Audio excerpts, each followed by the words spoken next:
กะสบายดีพ่อแม่พี่น้องมื้อนี้บ่าวซิดเดินทางมาฮอดเมืองน้องมาเยือนผู้สาวชนเผ่ามังกรเอาสิเป็นจังไดสิมีหยังให้พ่อแม่พี่น้องเบิ่งนํกันกะติดตามรับชมได้เลยเนาะไปตอนนี้เฮาไปเบิ่งไปรับชมนํกันเลยน้อยน้ำกล้องเลยน้อยน้ำกล้องจะ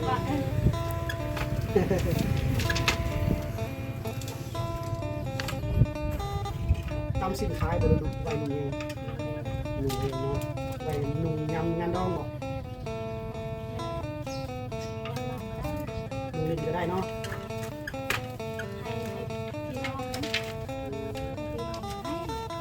อ๋อเป็นของฝากของต้อนมาสั่งกันเนาะ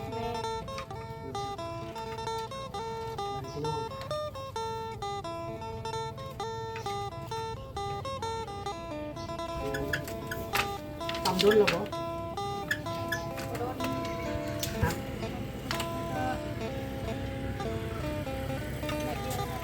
ได้แล้วบ่เดือนหนึ่ง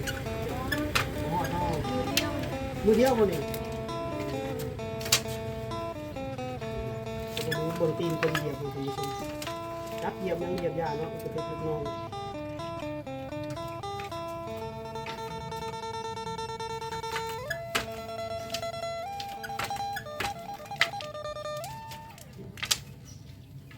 มือสุกมือกระสุกตีนกระยันเนาะตีนกระเหยียบเหยียบข้างรถนี่แล้วนี่เนาะแม่นบ่ไง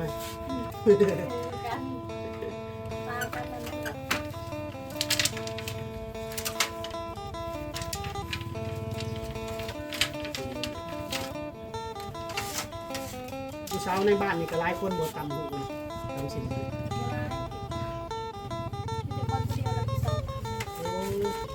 คนอื่นเขาบ่เฮ็ดบ่คือทานนี่ครับลองดินเนี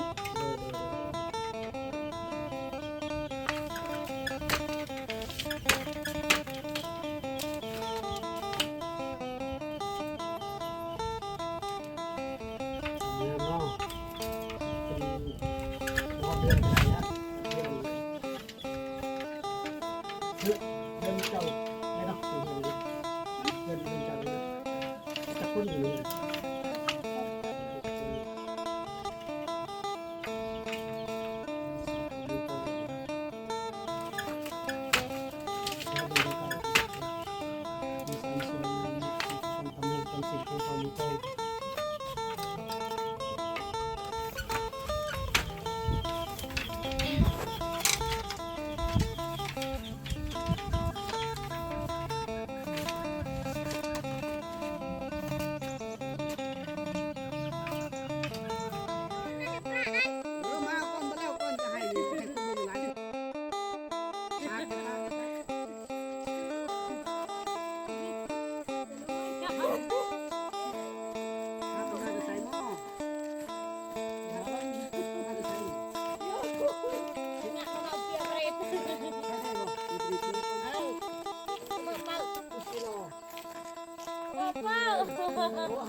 ยังมาเลยน้องมิมก็ทักหาอยู่อ่ะจอยคือมาหาน้องว่ามีข้าวมีที่ทำจะมีกันเลยบริมาวันนี้มาฮอดมาถึงให้กับ FC เพิ่นก็ทักเลยเพิ่นมาเป็นยังบ่มาถ่ายน้องมิมมันไกลน้องมิมเนาะอยู่ไกลจากเมืองนอก ไกลเนาะไกลเลย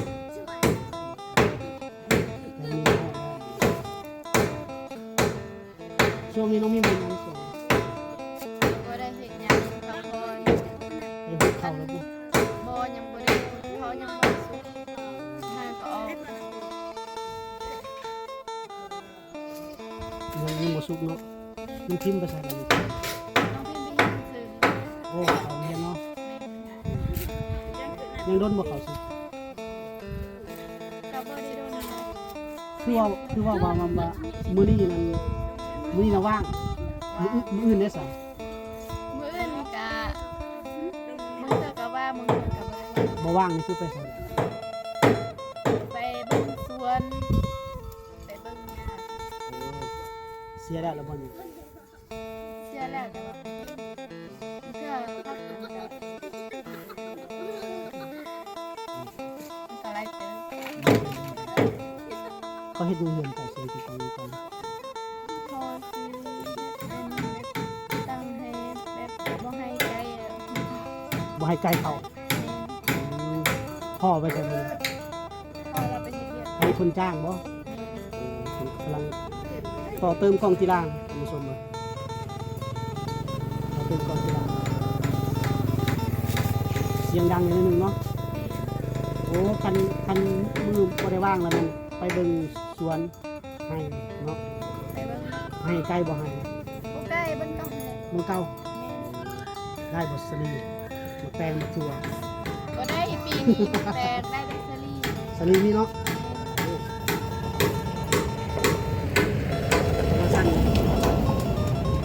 ว่างๆไปเบิ่งสวนมักสลีที่ปลูกในห้างคือสวยงามเนาะปลูกหลายบ่ แต่ว่าเดี๋ยวนี้มันเป็นแล้ว เอ้าเดี๋ยวจะไปยามเพิ่นสองสาวพอมังกรหมดเลยนะคนเฮ็ดให้มื้อนี้บ่ได้ไปให้ วันเนี่ยสา พากันนับกันพักผ่อนนี่นะ รวมกันได้ คันพักกันนำกันคันเฮ็ดกันนำกัน รวมมาในใกล้บ้านไทยดีกรือ เพื่อเอาแห้งกันบ่หรือว่าได แม่น หรือว่าไปเป็นหมู่กัน บ่เอาแห้ง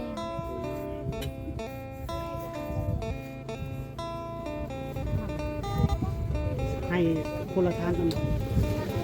หรือว่าทางเดียวกันกับเรา คนละ เอาคุณแม่เป็นแม่ คนนี้เราไปคือ โอ้สมโพธิ์ดอกจะหน้าตากับตัว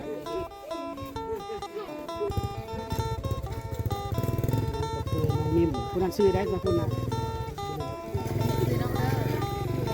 อ สบายดีเจ็บซี่ไหมกระดังซื้อได้ก่อน เพื่อเด้อ นี่แหละ อันน้อง อยู่ทางหลังนี่เนาะสิเขาท่านก็มื้อนี้เราพักกันพักเวียกสวนมันมื้ออื่นนี่มันบ่อยู่แล้วเนาะหรือว่าเสียยาให้แล้วมื้อนั้น เสียยามันเกิน โอ้เสียยามันต้นบ่ยังนิ่มเลย การหันแหละ เหมือนกันเอาแห้งกันยังบ่พอขายบ่มันต้นน่ะมันต้นตะปีกายนี่หรือมันต้นปลูกใหม่ ทากระปุกไหม ปลูกใหม่เนาะสิได้ขายเดือนใดล่ะ ประมาณเดือนหนึงใช่ไหม เดือนหนึงใช่ไหมโอ้ขอบคุณแล้วคนนี้ปีหน้าเนาะมีสมุทรสาครต้นมีสมุทรสาครขายน้องนิ่มเลย การหันแหละ ปีกาย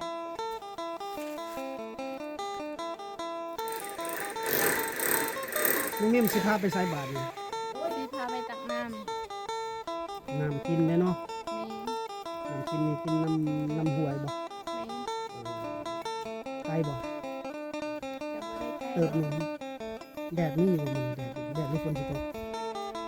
คนกะสิตกแดดกะสิออก มีหมดเนาะ แม่น โอ้นี่เป็นนุ่งเดียวท่านผู้ชมเขาบอกให้เบิ่งนี่นุ่งสิ้นนะนุ่งสิ้นข้าวมันกองกระยังบ่มีกระตุกน้ำบ่เอ้ยบ่มี ไม่คาน ยังก็เพิ่นนะอรวยนะ มังลำเต้า น้ำเต้าบ่มีเนาะ แม่น กระสั่นแห้งสิคลาสสิกกว่าเดิมเนาะ มันจะได้ด้วยดูวันนาสาวแขวน มีเนาะ แล้วอยู่พี่บ่มีเลยบ่ มีแล้ว ที่นี่บ่มี ใส่แต่กระตุกเนาะ สาวมังกรจะพาเฮาไปเบิ่งวิถีชีวิตเพิ่นตักน้ำกินน้ำใส่เนาะน้ำกินเลยล่ะของหมู่บ้านเลยเนาะเบิดบ้านเลยกับน้องยังกับพุ่น กับตะคือ ตะคือไปเดินเลยบ้านน้องนิ่มนี่เป็นบ้านจัดสรรเนาะ แม่ เป็นบ้านจัดสรรข้าวตะกอนแล้วบ้านน้องนิ่มอยู่อีกกับแม่น้ำศิลาน้องนั่นล่ะ แม่น เขาย้ายมานี่จักปีเลย ประมาณ6 ปีหรือว่า5 ปีประมาณนี้แหละ จัดสรร านจะใส่เขตเลื่อนให้แบบนี้เลยเขาสิยางเรื่องใดเรื่องงานเรื่องนี้เขาจะไปชวนน้องตะคือเนาะไป ว่าจะเจอได้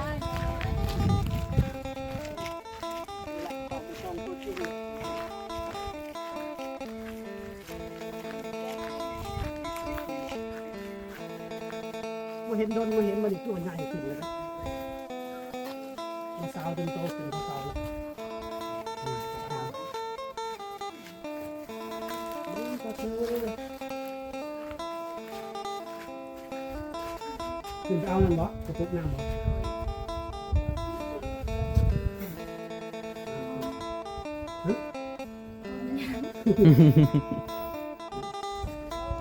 เอาจากตุกมาเลย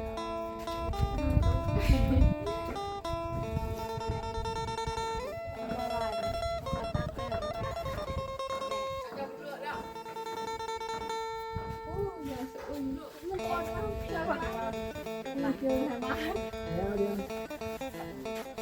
สบายดีซีก่อนน้องตะคือเนาะเอาไปตักน้ำเลยน้องตะคือเอาจะตุกโอ้ดีงามเนาะบนลงบนลายมีการนำกินของหมู่บ้านเนาะมืดบ้านเลยเนาะกินอยู่ดีเนาะเอาไปเบิ่งกันว่าสิการกินน้ำใสบ่เนาะน้ำใจเกิดประมาณวันนี้มีหมดโดน มีแต่ไปลองเบิ่ง ใจร้ายหรือพอแห้งเนาะแต่ละมือจะต้องไปเอาอยู่หันเนาะก็เบิ่งว่าเป็นสิพาไปไกลใช่ไหมปกติจะเอาแบบนี้บ่ได้ว่าแบบนี้เนาะใส่ขวดนี้เนาะบ่ได้ใส่แบบกระตุกใหญ่บ่ใส่คุกบ่ได้ใส่บางทีก็ใส่คุกเอาใส่ แบบว่าตักน้ำกินน้ำเห็ดกินใส่คุก ใส่คุนี่มันหักมาไว้เห็ดเป็นน้ำเห็ดกินเนาะใส่ขวดมันเห็ดน้ำกินดื่ม